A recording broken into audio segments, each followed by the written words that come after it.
Hello friends, मैं हूं doctor Priyanka भांडगे और आज मैं अर्ब्स पाल्सी के ट्रीटमेंट में स्टिमुलेशन ये ट्रीटमेंट क्यों ज़रूरी होती है और वो किस तरह से लेनी चाहिए इसके बारे में आज आपको बताने वाली हूँ।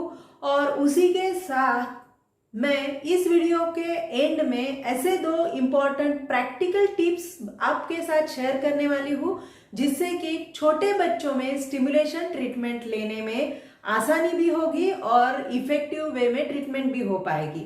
तो आप इस वीडियो को एंड तक जरूर देखिएगा।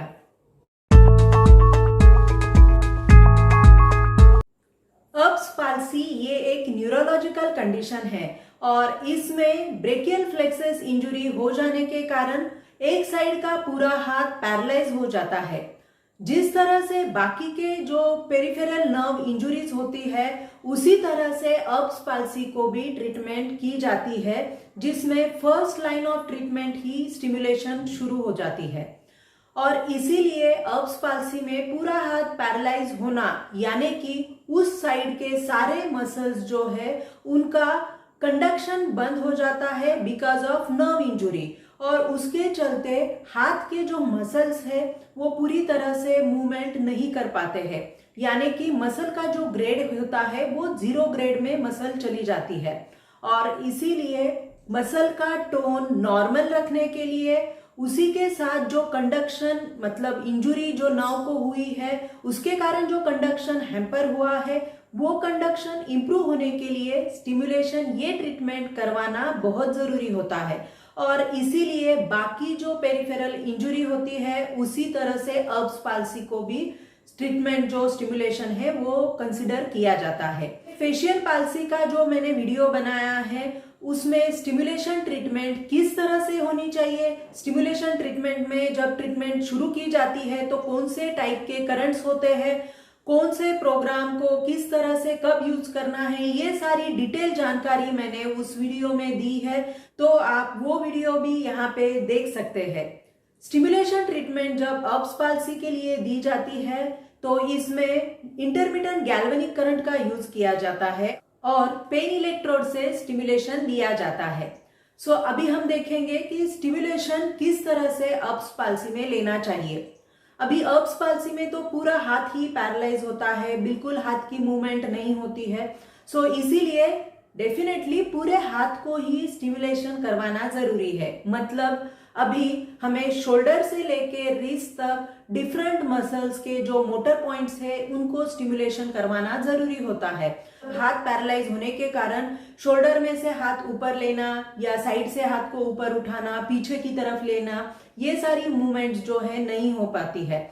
तो अभी ये मूवमेंट शोल्डर में जो मेन इंपॉर्टेंट मसल होती है, शोल्डर में जो डेल्टॉइड मसल है उसके 3 फाइबर होते हैं अलग अलग, उन सारे डिफरेंट फाइबर्स को यहाँ पे स्टिमुलेशन देना जरूरी होता है। तो जैसे शोल्डर में जो डेल्टॉइड मसल है उसका एंटेरियर फाइबर होता है, मिडल फाइबर होता है और पीछे का स्पाइनल मतलब पोस्टेरियर फाइबर होता है। तो ये फाइबर्स जहाँ पे ये मसल निकलती है तो लगभग उसी एरिया में ये जो 3 पॉइंट्स आते हैं, मोटर पॉइंट जिसको कहते हैं हम, उस मोटर पॉइंट को हमें स्टिमुलेट करना होता है स्टिमुलेशन ट्रीटमेंट के दौरान। तो ये 3 पॉइंट को आप इस वीडियो में भी देख सकते हैं आगे कि किस तरह से इन 3 पॉइंट को स्टिमुलेट करने से शोल्डर की ये मूवमेंट हम गेन कर सकते हैं। उसी तरह से जब हम आगे बढ़ते हैं, एल्बो में हाथ को बेंड करना, सीधा करना, ये मूवमेंट भी बच्चों में नहीं होती है। तो बेसिकली जो ब्रेकियालिस मसल होती है उस मसल के कारण एल्बो बेंड करना पॉसिबल होता है। तो इस मसल का जो मोटर पॉइंट है वो लगभग इस एरिया में हाथ के सामने के पार्ट में एल्बो के ऊपर मिलता है, तो उस मोटर पॉइंट को स्टिमुलेट करना जरूरी होता है। उसी तरह से ट्राइसेप का जो मोटर पॉइंट होता है जिससे कि एल्बो को, कोनी को सीधा करने में मदद होती है, तो ये डिफरेंट पॉइंट को हमें स्टिमुलेट करना होता है। उसी तरह से आगे हाथ में जो एक्सटेंसर्स मसल है, फ्लेक्सर मसल्स है, हैंड में जो स्मॉल छोटे इंट्रिंसिक मसल्स होते हैं, इंट्रोशिया मसल्स होते हैं, उसी तरह से लम्ब्राइकल्स मसल्स होते हैं, इनके सारे जो मोटर पॉइंट है उनको स्टिमुलेट करना जरूरी होता है। तो ये सारे जो डिफरेंट मसल्स के मोटर पॉइंट है ऊपर से लेके नीचे तक हर एक मोटर पॉइंट को मैक्सिमम 10 to 15 मसल कॉन्ट्रैक्शंस मिलने तक हम स्टिमुलेट कर सकते हैं। उसी तरह से लाइक ऊपर से नीचे आने तक एक एक मोटर पॉइंट को स्टिमुलेट करते हुए एक साइकिल स्टिमुलेशन की एक दिन में जो सेशन दिया जाता है उसमें हम दे सकते हैं, और ये साइकिल मैक्सिमम 1 या 2 बच्चे के लिए हम दे सकते हैं। तो ये जो स्टिमुलेशन की ट्रीटमेंट है, ये treatment depending on severity, injury का जो स्वरूप है उसके ऊपर 10-15 दिन से लेके मैक्सिमम 4 से 6 वीक तक भी स्टिमुलेशन चल सकता है या लग सकता है। Initially intermittent galvanic current maximum duration से जब शुरू होता है, जैसे जैसे मसल का टोन तो इंप्रूव होना शुरू हो जाता है, बट मसल की स्ट्रेंथ 0 ग्रेड से 1+ ग्रेड में जब मसल की स्ट्रेंथ इंप्रूव होना शुरू हो जाती है, उसी के साथ कंडक्शन भी इंप्रूव होता है।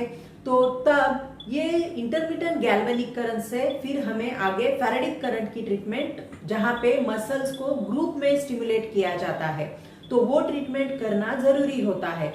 और उसी के साथ जो मैंने पहले भी वीडियो बनाया है जिसमें मैंने पैसिव मूवमेंट्स के बारे में बताया है कि बच्चे के माँ को किस तरह पे घर पे रह के ही आप पैसिव मूवमेंट करवा सकते हो, तो वो मूवमेंट भी आपको ये स्टिमुलेशन ट्रीटमेंट के साथ अर्ली फेज ऑफ ट्रीटमेंट में करना जरूरी है। और जब मसल की स्ट्रेंथ ग्रेड वाइज 2 तक आ जाती है, तब हम ये स्टिमुलेशन ट्रीटमेंट स्टॉप कर देते हैं। उसी के साथ सारी पैसिव मूवमेंट भी बंद हो जाती है, क्योंकि आगे जो है लेट फेज ऑफ ट्रीटमेंट शुरू होती है, जिसमें active assisted active movement, weight bearing exercises, strengthening exercises, physio ball exercises, इस तरह की लेटर फेज ऑफ ट्रीटमेंट जो अब्स पाल्सी की होती है वो शुरू होना जरूरी होता है। और जैसे मैंने स्टार्टिंग में कहा था कि मैं आपको 2 इंपॉर्टेंट प्रैक्टिकल टिप्स बताने वाली हूँ। प्रैक्टिकल मैं ये वर्ड इसलिए यूज कर रही हूँ क्योंकि मेरे यहाँ पे जो बच्चे आते हैं उन पे ये टिप मैंने अप्लाई भी की है और उसका इफेक्टिव वे से मुझे रिजल्ट भी मिला है, और इसीलिए ये प्रैक्टिकल टिप्स जो है मैं आपके साथ शेयर कर रही हूँ। तो पहली टिप ये है कि आपको आपके बच्चे की बॉडी साइकिल पहले तो समझना जरूरी है। मतलब क्या कि जब आपका बच्चा कौन से टाइम पे ज्यादा खेलता है, एक्टिव रहता है, और कौन से टाइम पे वो रेगुलरली डेली सोता है, सो दैट आपको उसकी डेली साइकिल जब पता चलेगी, तब बच्चा ज्यादा कौन से टाइम में सोता है उस टाइम में आपको फिजियोथेरेपी ट्रीटमेंट में स्टिमुलेशन ये ट्रीटमेंट करवानी है। उसका मेन रीजन ये है क्योंकि छोटे बच्चों में स्टिमुलेशन ट्रीटमेंट करने के लिए पहले तो पेरेंट्स ही डरते हैं। रीजन ये होता है कि बच्चा इतना छोटा है, 5 दिन का, 10 दिन का, 1 महीने का, इसको हम कैसे ये ट्रीटमेंट दें, बच्चे को कुछ प्रॉब्लम होगी तो कैसे होगा। पहले तो आप ये समझ लीजिए कि अब्स पाल्सी में सेंसरी लॉस होता है, मतलब सेंसेशन नहीं होते हैं बेबी को, तो उनको पता नहीं चलता है या कोई उनको प्रॉब्लम भी नहीं होती है, बट फिर भी वो ट्रीटमेंट लेते वक्त बहुत रोते हैं। उसका रीजन ये भी है कि बच्चे जो छोटे होते हैं वो बहुत ही एक्टिव होते हैं, चुलबुले होते हैं, और जब ये ट्रीटमेंट चल रही होती है तो वो थोड़ा बहुत डर भी जाते हैं। उसके कारण बच्चे कोऑपरेट नहीं करते हैं और रोना शुरू कर देते हैं, और ऑब्वियसली फिर पेरेंट जब डर जाते हैं कि बच्चे को शायद ये ट्रीटमेंट सूट नहीं हो रही है, बट एक्चुअल रीजन ये नहीं है। और इसीलिए जब बेबी बहुत एक्टिव है तब आपको स्टिमुलेशन ट्रीटमेंट नहीं करनी है, खास करके अब्स पाल्सी के मतलब छोटे बच्चों के लिए ये मैं टिप बता रही हूँ। तो इसीलिए जब बच्चे सोते हैं वो टाइम आप नोट डाउन कीजिए, और उसी टाइम पे आप रेगुलरली बच्चे को स्टिमुलेशन ट्रीटमेंट के लिए क्लिनिक लेके जाइए। दूसरी इंपॉर्टेंट टिप जो मैं अभी बता रही हूँ कि अभी बच्चा सोता कब है ये तो हमें पता चल गया। तो जैसे सबको पता है जब बच्चे छोटे होते हैं तो उनको अच्छी नींद आने के लिए पहले उसको बेबी को नहलाते हैं। नहलाने से बच्चा जो है जल्दी सो भी जाता है और वो गहरी नींद में सोता है, और that is nothing but sound sleep. ये आपकी सेकंड टिप है कि बच्चे को आपका अभी साइकिल तो पता चल गया है, कब सोता है ये भी पता चल गया है, तो आपको क्या करना है, जब बच्चा सोने वाला है उसके पहले बेबी को गर्म पानी से अच्छे से नहलाइए, सो दैट वो नींद उसको जो है वो प्रॉपरली ले भी पाएगा। और एट अ टाइम जब हम उसको उस सिचुएशन में जब ट्रीटमेंट देते हैं तो हमें बेनिफिट ये मिलता है कि बेबी कोऑपरेट करता है, क्योंकि बच्चा सोया हुआ है और हर एक पॉइंट को हम आराम से प्रॉपरली स्टिमुलेट भी कर सकते हैं और इसमें कोई भी इंजुरी बेबी को नहीं होती है। और इस वीडियो में भी आप देख सकते हैं कि पहले बच्चा कितना रो रहा है और जैसे हमने ये टिप अप्लाई करना शुरू कर दिया तब बेबी कोऑपरेट भी कर रही है और अच्छे से ट्रीटमेंट हम उसको दे भी पा रहे हैं। सो इसीलिए ट्रीटमेंट सही वे में लेना भी बहुत जरूरी है। उसी के साथ वो प्रॉपर जब ट्रीटमेंट होगी तभी जाके उसकी रिकवरी भी प्रॉपर होगी। सो आई होप ये इंफॉर्मेशन अगर आपको पसंद आई है तो इस वीडियो को आप प्लीज लाइक कीजिएगा। इस इंफॉर्मेशन को आपके फ्रेंड्स फैमिली सर्कल में भी आप जरूर शेयर कीजिएगा, ताकि जो पेरेंट्स के बेबी को ये प्रॉब्लम है अब्स पाल्सी की, उन तक ये इंफॉर्मेशन पहुंच सके। और हमारे चैनल लीड फिजियो को आप जरूर से सब्सक्राइब कीजिएगा, बेल आइकॉन को भी आप प्रेस कीजिएगा, सो दैट आपको न्यू वीडियो नोटिफिकेशन मिलते रहेंगे। नए वीडियो में नए इंफॉर्मेशन के साथ मैं आपको फिर से मिलूंगी।